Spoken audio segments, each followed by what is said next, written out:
That's my opinion. Okay. All right. So yes. Let's move on. I'm a savage. Whatever I want, I'm going to get. Whatever I want, I have to get. Can't stop. Won't stop. Okay. I just want to, because there aren't many moments, I'm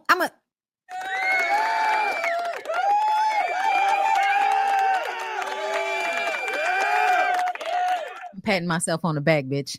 Because when I tell y'all, I'm so good at seeing when people are trying to manipulate me. I said that shit. This video right here of the little baby Love saying happy birthday and them on the phone call with Diddy. I said this is manipulative. He's probably making them put this shit on social media because it softens him to the public. If there is nothing that softens Diddy to the public, it's everybody thinking he's a good dad. And I would really love for y'all to break that perception. And it's so many of y'all that are like, I don't get, he's a good dad. He's not a good dad, bitch. He's not a good dad. There's no way he was beating the shit out their mama and he's a good dad, girl. That's not how any of this works. They are brainwashed. They are mentally controlled. And that's easy for you to do to your children. That's easy, especially if you still financially controlling your children. Financially controlling your children and also being the figure that he is. Like I told y'all, he was doing this shit to sway the public. Okay. So much has come out. Okay. Prosecutors have accused Diddy of attempting to obstruct justice while in jail awaiting trial for sex trafficking charges. The government accusations were made in a Manhattan federal court filing late Friday that opposes the music mogul's latest $50 million bail proposal. I keep telling y'all he doesn't need to get out because he threatens witnesses. And he's been doing that in jail. It was very clear that that's what happened with Kalina. And Dawn said he tried to do the same thing to her. You shouldn't get out of jail if social media knows that you are trying to get in contact with the people that are suing you so that you can scare them and call them 50 fucking times in one day. According to court filings, Combs has been making phone calls from jail, asking family members to contact potential victims and witnesses and urging them to create narratives to influence the jury pool.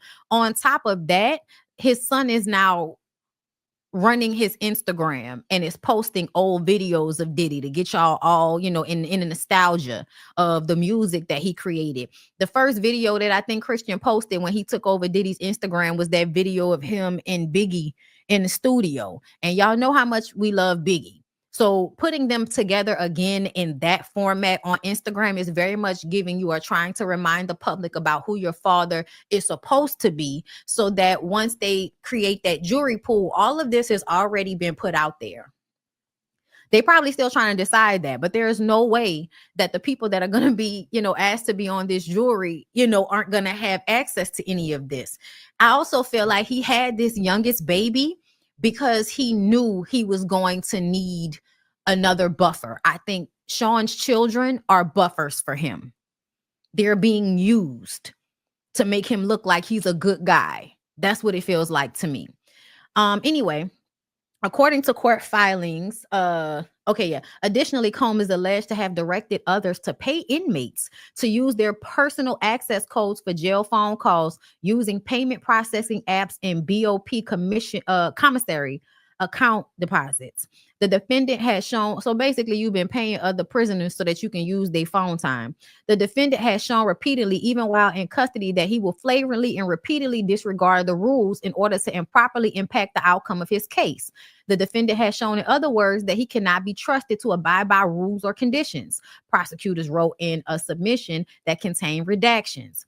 These accusations have led prosecutors to oppose his latest bail request, emphasizing that Combs poses a risk to the integrity of the legal process. All jail calls alert you from the beginning of the phone call that all calls are recorded, meaning that they doing this shit and there's evidence of it. So whatever. Some of y'all aren't reading. Yes, his children can love him and they do. That's evident. However, he can't coerce them or use other inmates' accounts to influence the public. If it was his children's idea to post him, then yes. But the recording suggests he told them to do it. And I told y'all, he probably told them to do it. Because why the fuck are all of them like sitting at this table around each other to sing happy birthday and eat a cake and this nigga ain't even there? And even if that's what they were going to do because they love him, why put it on social media? Because you're trying to promote a certain image of him.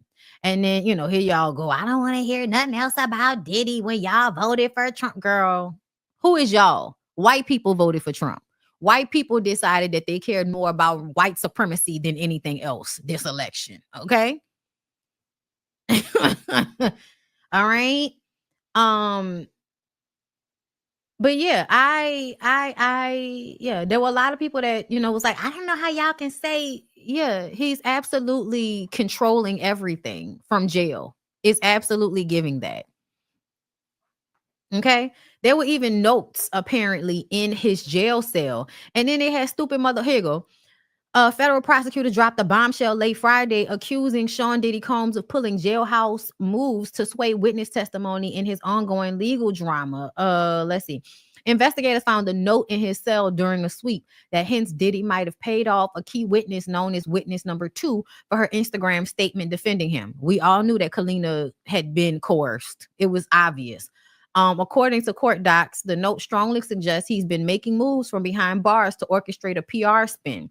Prosecutors claim Diddy's reconnected with witness 2, who was once part of his inner circle, only after her name popped up in a lawsuit against him earlier this year. Her sudden Instagram post shared September 13th came suspiciously after their renewed contact. The investigators aren't buying the coincidence. Why would they? That's stupid. What's funny is that September 13th is the same day Kalina posted in support of him, stating that she never witnessed his abuse of Cassie. And we know she was lying. Okay. You want me to believe that the same man who encrypted his computer so well the United States government hasn't been able to open them is leaving handwritten notes in his cell? Yes. Yes. Yes. Because he has nothing else to lose. He has nothing else to lose. At the end of the day, if he has coerced people, even if they keep him in jail for it, the coercion has already happened, meaning that if it had its effect, it doesn't matter if he is reprimanded for having shit in his cell. It doesn't matter. It doesn't matter, because if he can convince people that he's not guilty of what they're saying he's guilty of, if you can convince the jury to look at him as a father and all of this shit, then whatever he did worked, regardless of whether he gets evidence found or not. Like, it doesn't matter. If the public can be swayed, that's all that matters at the end of the day. It's a slap on the wrist. You know what I mean? Like, he's already in jail. Him getting caught, writing notes or with cell phones or whatever is only keeping him in jail. But he was going to be in there anyway. Yeah, his cell was raided. And there were a lot of people that felt like, how can they look through his notes? He's in jail. He doesn't have any fucking privacy. What are you talking about? Prisoners don't have privacy rights. The only thing that's private are their conversations with their attorneys that usually happen in person. And sometimes shit is still being recorded, whether it's over the phone or in whatever room that they're in, it can still be recorded. Everybody knows that. Inmates on his side and all. Of course, the inmates are on his side. They grew up watching him and listening to him. Okay? Niggas probably ain't been out of jail since he had a song on the radio.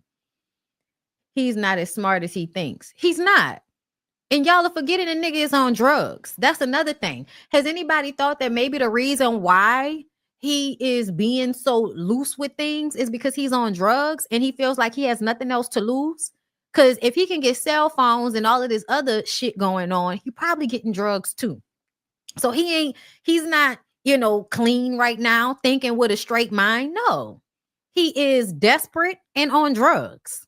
So yeah, it would absolutely make sense for him to be leaving evidence in his cell, thinking that nobody was going to come in and do anything. Like, stupid. But also just having delusions of grandeur, having this very grandiose mindset about yourself. That was his pitfall from the very beginning, y'all.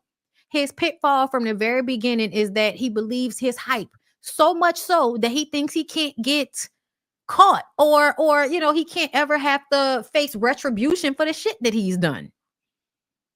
And if it was left to a lot of the people in the comments, he wouldn't. That's why I'm so glad that the justice system is different from social media, because social media is full of a whole bunch of motherfuckers that didn't pay attention in school.